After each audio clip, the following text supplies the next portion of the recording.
प्रिय विद्यार्थियों, नमस्कार।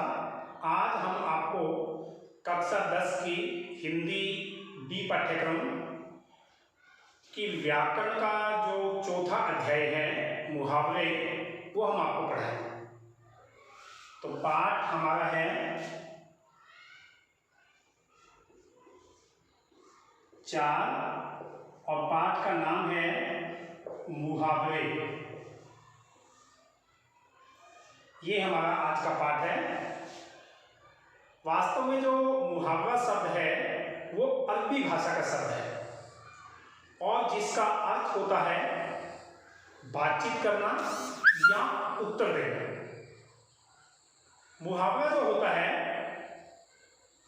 वो वास्तव में एक वाक्य नहीं होता, वो एक वाक्यांश होता है। ध्यान दीजिए मैं क्या बोल रहा हूं। मुहावरा जो है वो एक वाक्य नहीं होता बल्कि एक वाक्यांश होता है।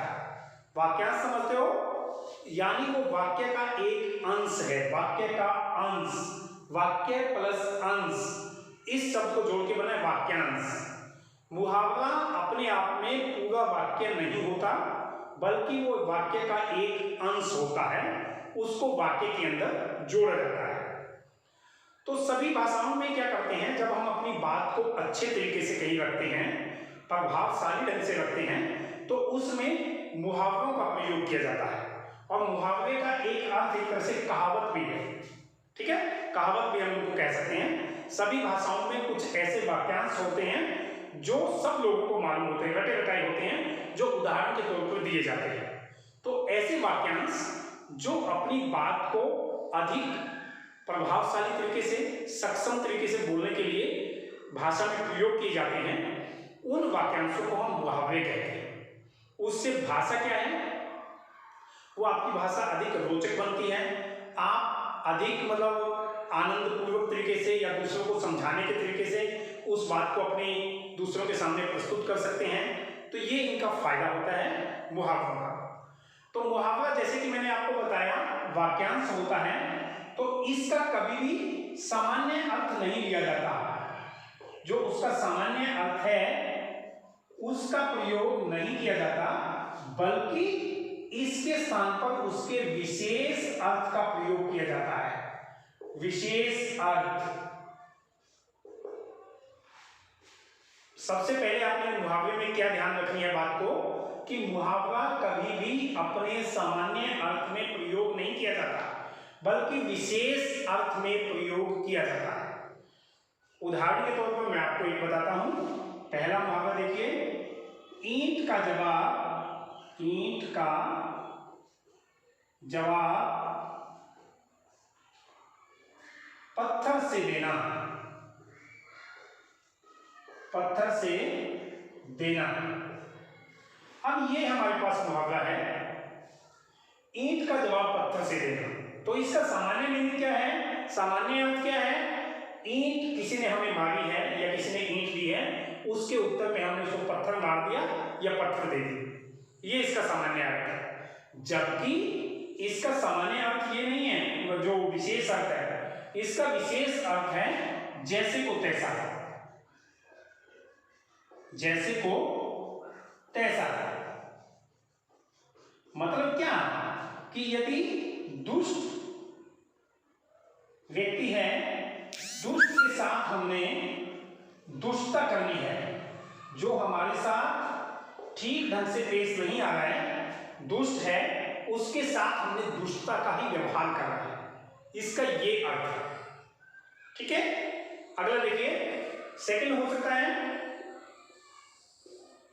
ईद का चांद।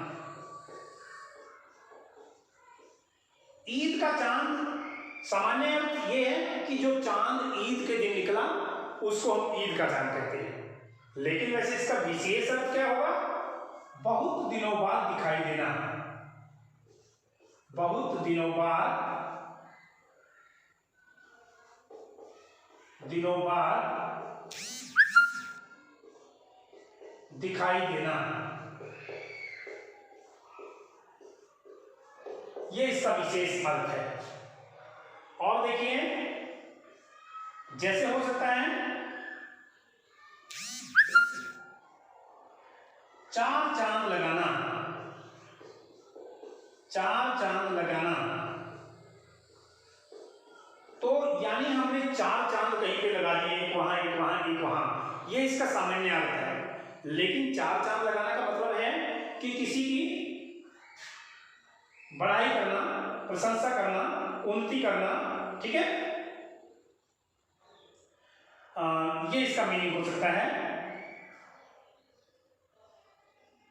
चार चांद लगाना यानी किसी की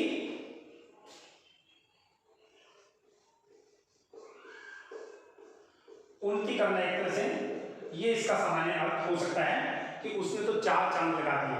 या एक तरह से उन्नति की अपेक्षा हम ये भी बोल सकते हैं शोभा बढ़ाना, ये ज्यादा अच्छा अर्थ है, उन्नति से भी अच्छा शोभा बढ़ाना, इसका ये मीनिंग हो सकता है, शोभा बढ़ाना।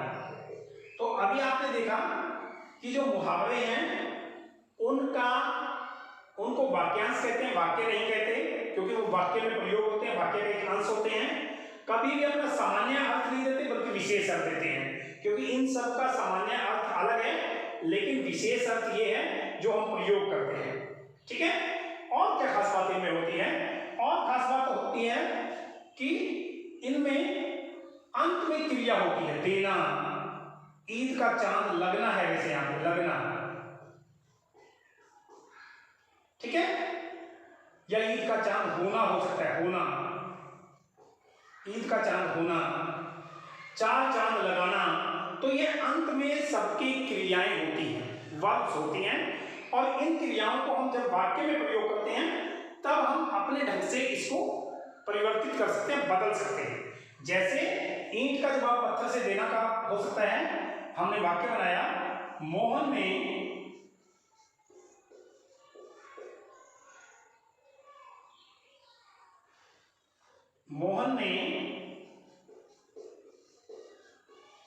सोहन को धमकाकर ईंट का जवाब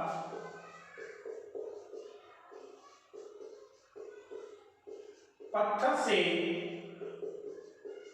दिया। अब इसमें देना था, वहां दिया आया। जैसे इसका हो सकता है ईद का चांद होना, आप तो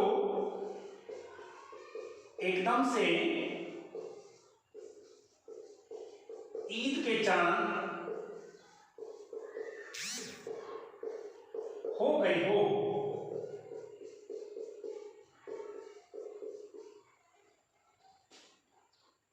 तो इस तरीके से यहां होना था, यहां हो गए हो हमने लगा दिया। यानी इन क्रियाओं को हम अपने तरीके से प्रयोग कर सकते हैं।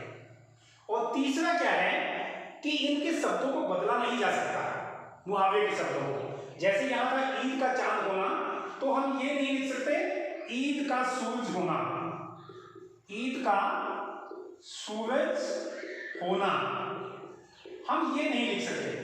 यदि हमने ये सूरज लिख दिया चांद की जगह तो ये गलत हो जाएगा, क्योंकि जो वेल नोन है, जो पूरी समाज जानता है, वो ईद का चांद को जानता है, शब्द को, ईद के सूरज को नहीं जानता, क्योंकि ये लोगों के मुंह से निकली हुई बातें होती हैं। मुहावरे जो हैं वो लोगों के मुंह से निकली हुई उक्तियां होती हैं एक्चुअल में। तो लोग जिस चीज को जानते हैं उसी शब्द का प्रयोग हम करते हैं, उसके शब्दों को हम नहीं बदल सकते। तो अभी मैं पूरा आपको ये दोबारा से पढ़ा रहा हूं, आप ध्यान से सुनिएगा। जो मुहावरा है मैंने बताया कि वो अरबी भाषा का शब्द है और जिसका अर्थ है बातचीत करना या उत्तर देना। मुहावरा होता क्या है वास्तव में? मुहावरा एक वाक्यांश होता है, लेकिन पूरा वाक्य नहीं होता, बल्कि वाक्य का एक अंश होता है और उसको वाक्य में प्रयोग किया जाता है बाद में। वो अपना कभी भी सामान्य अर्थ नहीं देता, बल्कि विशेष अर्थ देता है। हमने 3 उदाहरण लेके आपको बताया। ईंट का जवाब पत्थर से देना, सामान्य अर्थ है उसने ईंट मारी या पत्थर मारा, लेकिन नहीं, इसका ये अर्थ नहीं पकड़ा जाएगा। इसका अर्थ पकड़ा जाएगा जैसे कुछ ऐसा ही है, दुष्ट के साथ दुष्टता करना, ये इसका अर्थ है। दूसरा बताया था ईद का चांद होना, तो ये मतलब नहीं कि ईद को जो चांद निकला उसको हमने ईद का चांद बोल दिया, नहीं, उसका सही अर्थ है, जो विशेष अर्थ होता है उसका लेते हैं, यानी बहुत दिनों के बाद दिखाई देगा। तीसरा था चार चांद लगाना, मतलब सामान्य अर्थ इसका है कि हमने चार चांद अलग अलग जगह लगा दिए, नहीं, बल्कि किसी चीज की शोभा को बढ़ा देना, वो उसका सामान्य अर्थ है।